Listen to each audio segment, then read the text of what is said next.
வணக்கம் நண்பர்களே. இப்போ நீங்கள் பார்த்துட்டு இருக்க வீடியோ பார்த்தீங்கன்னா ஒரு காதணி விழா நிகழ்ச்சி தாங்க. இந்த காதணி விழா நிகழ்ச்சியில் ஒரு காதணி விழானா என்னென்ன சீர்வரிசைகள் வைக்கணும், என்னென்ன எடுத்துகிட்டு வர வேண்டிய சொல்லிட்டு தாங்க இந்த வீடியோவில் நீங்கள் பார்த்துட்ருக்கீங்க. நீங்கள் பார்க்கும்போது தெரிஞ்சிருக்கும் ஒரு தாய்மாமனுடைய சீர்வரிசை என்னென்ன இருக்குன்னு சொல்லிட்டு.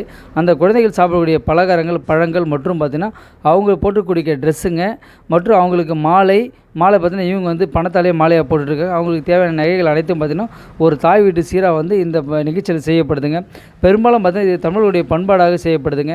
ஒரு பிறந்த வீட்டிலிருந்து பெண் புகுந்த வீட்டுக்கு போகும்போது அவங்களுக்கு பிறக்கக்கூடிய குழந்தைகளுக்கு வந்து காதணி விழாவோ மஞ்சள் நீரோ செஞ்சால் தாய்மாமா சீர்ன்றது மிகவும் சிறப்புங்க. அதுவும் நம்ம தமிழகத்தில் இது மிகவும் சிறப்பாக நடைபெற்றதுங்க.